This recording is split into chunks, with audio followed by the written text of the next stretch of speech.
Hello friends, आपके अपने YouTube channel साहित्यिक नॉलेज में आपका स्वागत है। फ्रेंड्स, हम पढ़ रहे हैं हरिवंश राय बच्चन जी की आत्मकथा का प्रथम खंड क्या भूलूं क्या याद करूं। क्या भूलूं क्या याद करूं, इस आत्मकथा का आज हम 7वां भाग पढ़ेंगे। तो चलिए हम शुरू करते हैं सेशन को। पिछले सेशन में हम यहाँ तक पढ़ चुके थे।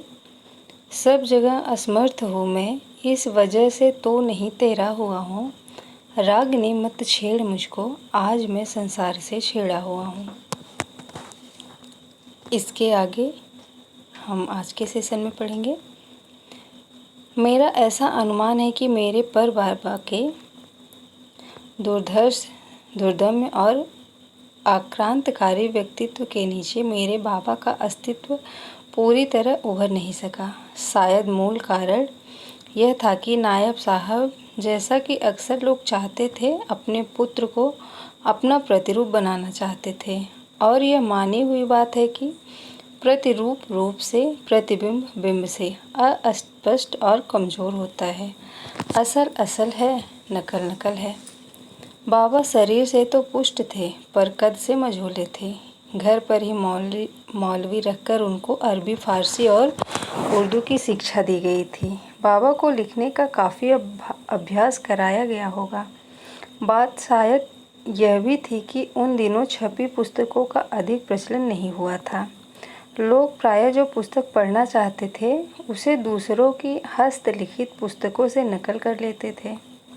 बाबा के हाथ की लिखी हुई कुछ पुस्तकें मेरे लड़कपन तक मेरे घर में सुरक्षित थी। एक प्रति खाली कबारी भी उन्हीं के हाथों की लिखी थी। फ्रेंड्स, खाली कबारी अमीर खुसरो जी की रचना है, तो इसे आप ध्यान दीजिएगा कि बच्चन जी के बाबा कौन सी पुस्तक लिखे थे, मतलब किस पुस्तक की प्रति लिखे थे। ये तो अमीर खुसरो जी की रचना है, मैंने आपको बताई। और जब मैंने पढ़ना शुरू किया तब बहुत संभाल कर रखने की हिदायतों के साथ वह मेरे हाथ में दी गई थी। मुझे शुरू की पंक्तियाँ याद हो आई हैं। खाली कबारी सिरजनहार, वाहिद एक बदा करतार, रसूल पैगंबर जान वसीठ। और आगे की पंक्ति है, यार दोस्त बोले जा ईट। मगर किसी ने मजाक उड़ाने के लिए एक दूसरी पंक्ति जोड़ दी है, कुत्ता ले गया टांग घसीट। और इसे दोहराकर भी हम अक्सर अपना विनोद अर्थात मजाक या हंसी किया करते थे। कहते हैं खाली कबारी अमीर खुसरो की रचना है। यह एक प्रकार की द्विभाषी कोश है। खाली कबारी कैसी रचना है? द्विभाषी कोश है। हिंदी फारसी का ज्ञान कराने के लिए इसका व्यापक प्रचार किसी समय किया गया होगा। किस द्विभाषी तो है, लेकिन किन किन भाषाओं का इसमें ज्ञान है? तो हिंदी और फारसी। आप इसको नोट डाउन जरूर कर लीजिएगा। यह कथन भी प्रसिद्ध है, 1 लाख ऊँट 1.25 लाख गाड़ी, तही पर लादी खाली कबारी। बाबा के बस्ते की हस्तलिखित पुस्तकों में उर्दू अक्षरों में लिखा रामचरितमानस का सुंदरकांड भी था। ये लाइन भी महत्वपूर्ण है, इसे भी नोट डाउन कर लीजिएगा। किसी से हिंदी से बुलवा कर उन्होंने लिखा होगा। मुझे लड़कपन में भी इस पर आश्चर्य होता था कि बाबा को रामायण ही पढ़ना था, तो उन्होंने 12 खड़ी नागरी की 12 खड़ी क्यों न सीख ली थी। अर्थात बच्चन जी सोच रहे हैं कि उनके बाबा 12 खड़ी हिंदी का, नागरी लिपि का, जैसे आ से लेकर ज्ञ तक क्यों न सीखी। मेरे ननिहाल में तो मेरे नाना का एक पूरा रामचरितमानस था जो उर्दू अक्षरों में लिखा हुआ था। तो ये भी पूछ सकते हैं कि बच्चन जी के उनके नाना जो थे, रामचरितमानस किन अक्षरों में लिखे हुए पाए थे अपने नाना के यहाँ? तो उर्दू अक्षरों में लिखे हुए पाए थे। और वह उन्हें अपने बाबा परबाबा से मिला था। उसे शायद किसी मुसलमान कातिब ने लिखा था, क्योंकि अंत में उसे नकल करने की तारीख हिजरी संवत दे दी थी। यह भी संभव है कि उस समय हिजरी संवत प्रचलित होने से वही दे दिया गया हो। अब वह पुस्तक मेरे पास है, उस पर 1176 हिजरी पड़ी हुई है।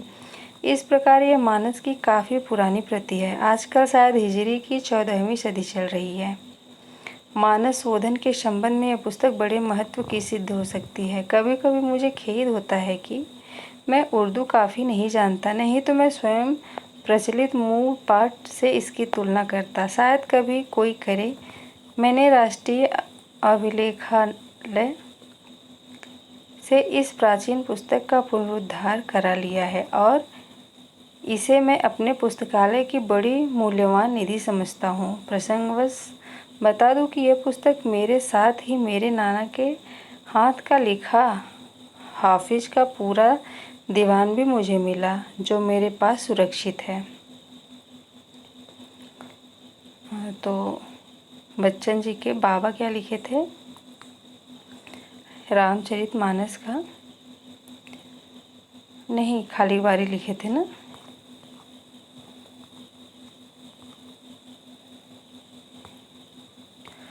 चलिए, हम खाली बारी लिखे थे। और इनके नाना क्या लिखे हैं?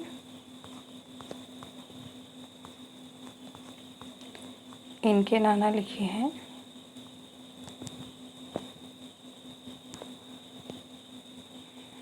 हाफिज का पूरा दीवान,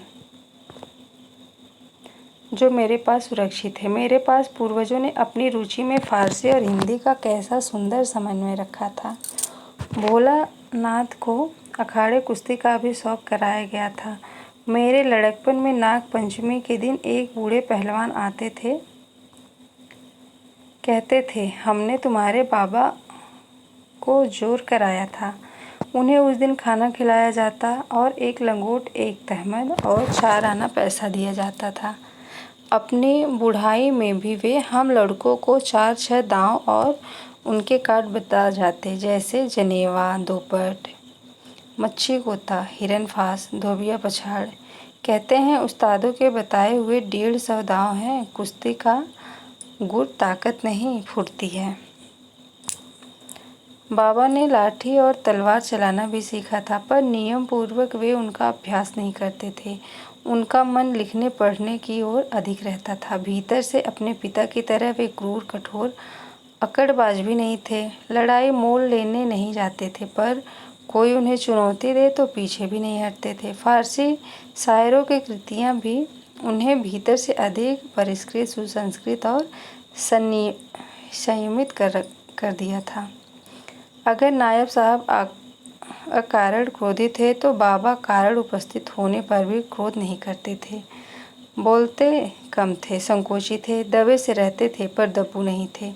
उनकी यह प्रकृति निश्चय ही उनके पिता के आतंक और दबदबे की देन थी। नायब साहब मकान तो किले जैसा छोड़ गए थे, पर नगद के नाम पर उन्होंने झंझी कौड़ी भी नहीं छोड़ी थी। 4 आदमियों के खाने पहनने के लिए जो जुगाड़ करनी थी सो तो करनी ही थी। उनकी सबसे बड़ी चिंता थी कि महारानी का विवाह, जिसका दायित्व उनके पिता उनके ऊपर छोड़ गए थे। महारानी कौन थी? राधा की लड़की थी। इसी समय गदर की सुगबुग होने लगी। गदर कोई आकस्मिक घटना न थी।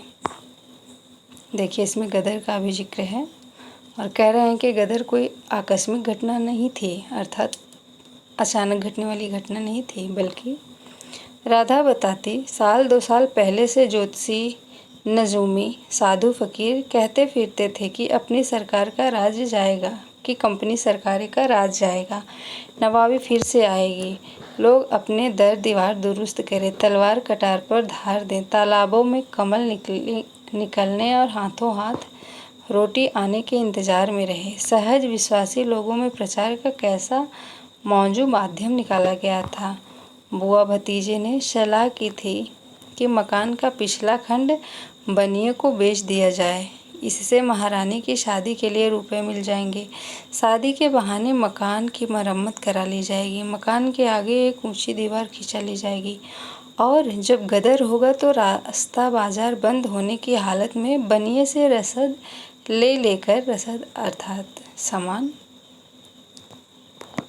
या राशन ले लेकर महीनों घर के अंदर बैठे रहना संभव हो सकेगा। राधा बताती, महारानी के विवाह के उपलक्ष्य में रात रात भर ढोलक पर गीत नाच होता और उसी के बीच नई दीवार के अहाते में मोहल्ले के मर्द सपासप तलवार भांजने का अभ्यास करते। महारानी के विवाह की सायद जिस दिन पहुंची उस दिन गदर की गड़बड़ी अपनी चरम सीमा पर थी। इसमें भी महादेव बाबा की बड़ी कृपा थी।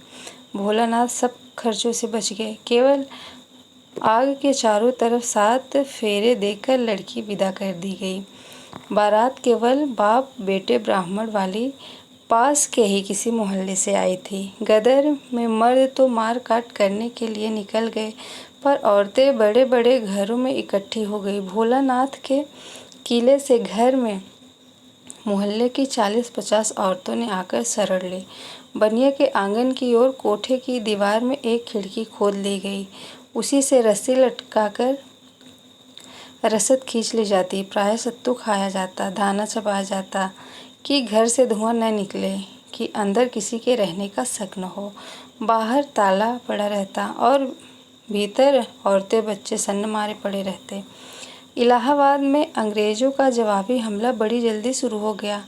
जब यह खबर मिली कि अंग्रेज़ सिपाहियों की टोलियां आ रही हैं, मर्दों को जान से मारती, औरतों की बेइज्जती करती, घरों में आग लगाती, तो मर्द अपने घर परिवारों के बचाव के लिए लौट पड़े। लोगों के सामूहिक मोर्चे टूट गए। अंग्रेज़ों ने जनता में दहशत फैलाने के लिए दूरमार छोटी तोपों से गोला बरसाना शुरू कर दिया। नतीजा यह हुआ कि आमने सामने की लड़ाई का साहस लोगों का खत्म हो गया। उस दिन भोलानाथ की जो प्रतिक्रिया हुई थी वह देश भर में सब जगह हो रही थी। छिपकर वार फिरंगी करता कौन करे नामर्द लड़ाई। उस दिन तलवार की लड़ाई खत्म हो गई थी। एक गोला भोलानाथ के पांव पर भी गिरा था, जिसका जिक्र मैंने अपनी एक कविता में किया है। मैं हूँ उनका पौत्र, पड़ा था जिनके पाँव गदर का गोला। हमारे मोहल्ले चक, ये भी आ सकता है कि जहाँ वो लोग रहते थे उनका पुराना घर कहाँ था, तो चक मोहल्ले में था। से कुछ फरलांग पर चौक में सरे बाजार हिंदुस्तानियों को पकड़ पकड़ नीम के पेड़ से लटकाकर फांसी दी जा रही थी। राधा की शब्दावली में पेड़ से लटकते हुए आदमी ऐसे लग रहे थे जैसे कटहल के पेड़ में फल लगे हों। ये पेड़ मेरे लड़कपन में चौक में मौजूद थे। जलियांवाला बाग के हत्याकांड के बाद जब लोगों ने इन पेड़ों पर फूल चढ़ाना शुरू कर दिया तो सरकार ने उन्हें कटवा दिया। राधा जब भी उन पेड़ों के पास से होकर गुजरती, उनको छूकर अपने कान पकड़ती बुदबुदाती, इज्जत राखे राम। पता नहीं इन पेड़ों की छाया में और क्या क्या हुआ था।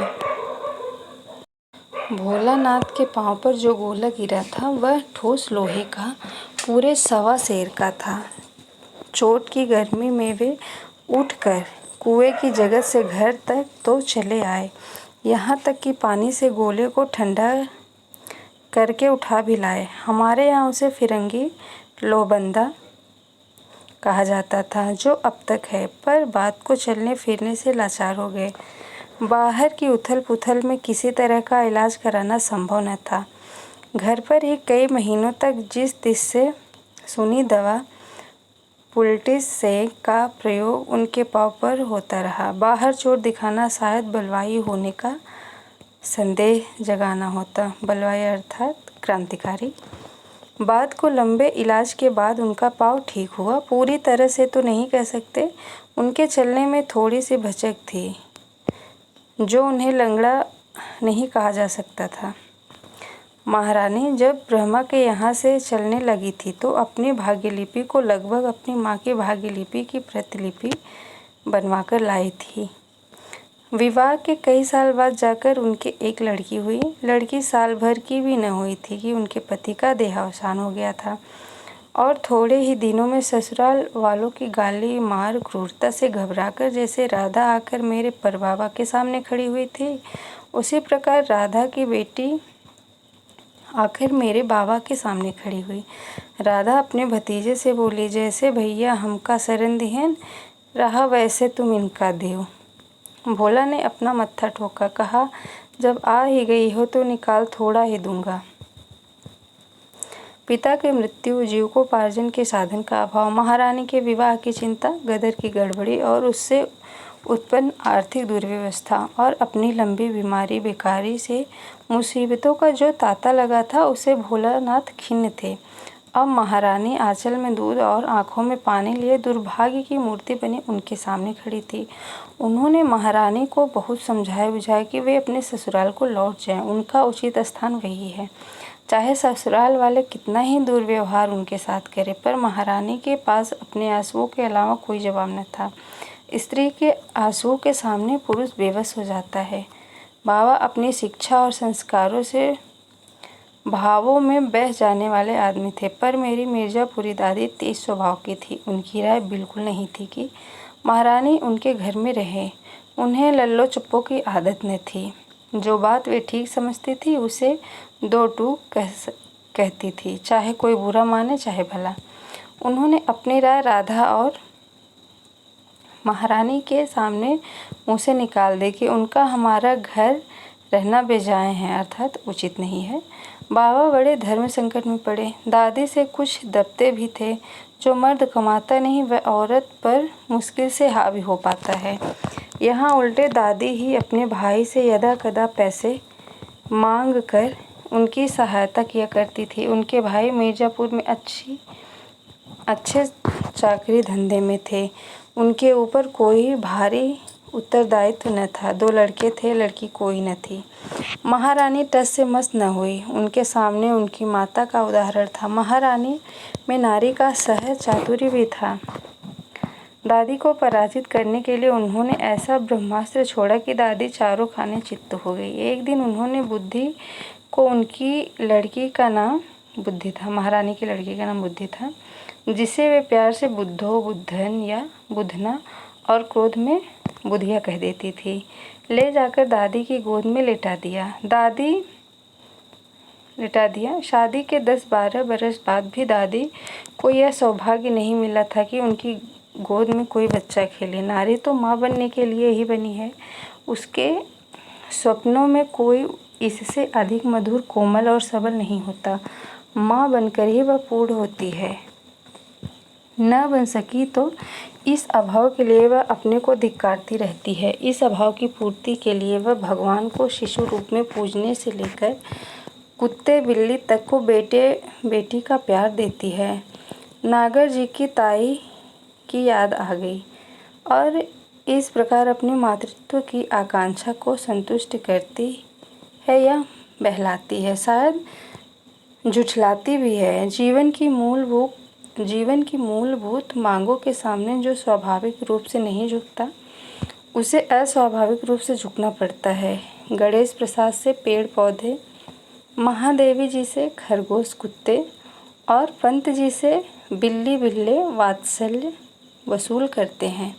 महारानी ने दादी का मर्मस्थल छू दिया था। उसके बाद से दादी के मुख से नहीं निकला कि महारानी अपनी ससुराल चली जाएं। व्यावहारिक रूप से तो महारानी की विजय हो गई थी, पर वह भीतर ही भीतर जानती थी कि इस घर में उनका स्वागत नहीं किया गया है, उन्हें सहन किया गया है। इसकी मार्क उन्हें जीवन भर बनी रही। बाबा ने यह समझा था कि जब परिवार का इतिहास उनकी पीढ़ी में दोहराया जा रहा है तो संभव है कि जैसे राधा के घर में पाँव रखते ही उनके पिता की नौकरी लग गई थी और धन धान्य से भर गया था, वैसे ही महारानी के आने पर भी कुछ उसी प्रकार का चमत्कार होगा। भोलानाथ भोले स्वभाव के थे ही, कुछ विलंब से जरूर, पर हुआ कुछ वैसा ही। दिन पर दिन, मास पर मास करिश्मे की प्रतीक्षा में बीतने लगे। 4 प्राणियों का 5 कहना चाहिए। बच्चे का खर्च कम नहीं होता, भरण पोषण करना था और आमदनी 0। कभी भवानी के पति, जो अब बलरामपुर रियासत से अच्छे पैसे खींच रहे थे अपने साले के लिए, और कभी दादी के भाई मिर्जापुर से अपने बहनोई के लिए रुपया भेजा करते। गल्ला कभी कभी चफरी के छोटे घर से आ जाता। जब इन स्रोतों से भी कोई सहायता न मिलती तो पारिवारिक आवश्यकताएं मजबूर करती तो उस किले से घर का कोई हिस्सा बेच दिया जाता। एक हिस्सा बिहारी सोनार। ये भी महत्वपूर्ण पंक्तियां हैं कि कितने लोगों ने बच्चन जी के पुराने घर को खरीदा था। एक हिस्सा बिहारी सोनार खरीदे थे, उनके बाप ने लिया था। बिहारी सोनार को मैंने देखा था। एक हिस्सा मुंशी आफ्ता राय ने लिया था। मेरे पिता और चाचा लोग उन्हें किबला और कभी कभी किबला आलम से संबोधित करते थे। उनसे कुछ समय उर्दू पढ़ने का सौभाग्य मुझे मिला था। एक महगिनिया काशी ने लिया था। जवानी में बड़ी सुंदर थी। एक कायस्थ महोदय उसे बैठाले हुए थे। अधेड़ हुई तो उन्होंने छोड़ दिया। जब उसे देखने की मेरी स्मृति है तब वह लट चुकी थी। एक लाला श्याम सुंदर ने लिया। गली के पार उनका अपना बड़ा मकान था, फिर भी उन्होंने उस मकान का एक हिस्सा खरीद लेने की कृपा की। एक पक्का मकान बाद को उन्होंने हमारे घर के सामने बनवाया था, अपनी ब्राह्मणी रखैल के लिए। हमेशा बिकाऊ जमीन मकान की खोज करते थे। उनका मकूला था, जहाँ तक जगह पाइएगा इमारत उठाते चले जाइएगा। तो इसको भी आप पॉइंट आउट कर सकते हैं। इसको लाला श्याम सुंदर ने कहा था, जहाँ तक जगह पाइएगा इमारत उठाते चले जाइएगा। हरवंश राय बच्चन जी की आत्मकथा क्या बोलूं क्या याद करूं मैं, लाला श्याम सुंदर दास ने कहा है। और इस प्रकार लष्टम पष्टम गृहस्थी चलाते हुए भोलानाथ ने लगभग 10 बरस बिता दिए। इस बीच उल्लेखनीय बात यह हुई कि वे एक पुत्री के पिता हो गए। उनका नाम तुलसी रखा गया। दादी के नाम से बाजिन होने का कलंक कटा। दादी नारी समाज में उद्घोषित वंध्या थी। तुलसा के जन्म से जहाँ बाबा और दादी को आत्मतोष हुआ, वहाँ घर के वातावरण में एक बार फिर तनाव आ गया। नारी और नृपति को पलटते देर नहीं लगती। अपनी संतान के अभाव में दादी ने जो स्नेह बुद्धि को, जो सद्भाव रानी को दिया था, वह तुलसा के आगमन से दिनानुदिन क्षीण होने लगा, अर्थात दिन दिन घटने लगा। घर का खर्च बढ़ गया था। सालों से आमदनी का कोई जरिया न था, न आगे दिखाई देता था।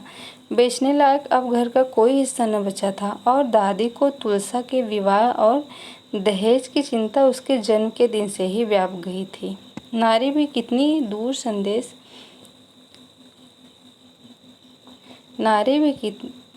दूरंदेश, कितनी कल्पनाशील और कितनी व्यवहारिक होती है। उसकी पहली धारणा फिर से उभर उठी और कभी कभी मुखर भी होने लगी कि महारानी को अपनी बच्ची को लेकर अपने ससुराल को लौट जाना चाहिए। कचहरीबाजों से अक्सर सुना कि कब्जा आधा अधिकार होता है। महारानी भी अब इस घर पर अपना कुछ हक समझने लगी थी। हजरते दाग का शेर तो उन्होंने न सुना था, पर एक दिन उन्होंने ऐलान कर दिया, अब मैं जहाँ बैठ गई हूँ। हजरते दाग जहाँ बैठ गए। जीवन में कुछ चीज़ें कोमल तंतुओं से बंधी रहने पर ही संगठित रहती हैं। जब उन्हें अधिकार की लौह श्रृंखला से बांधने का प्रयत्न किया जाता है तब वे बिखर जाती हैं।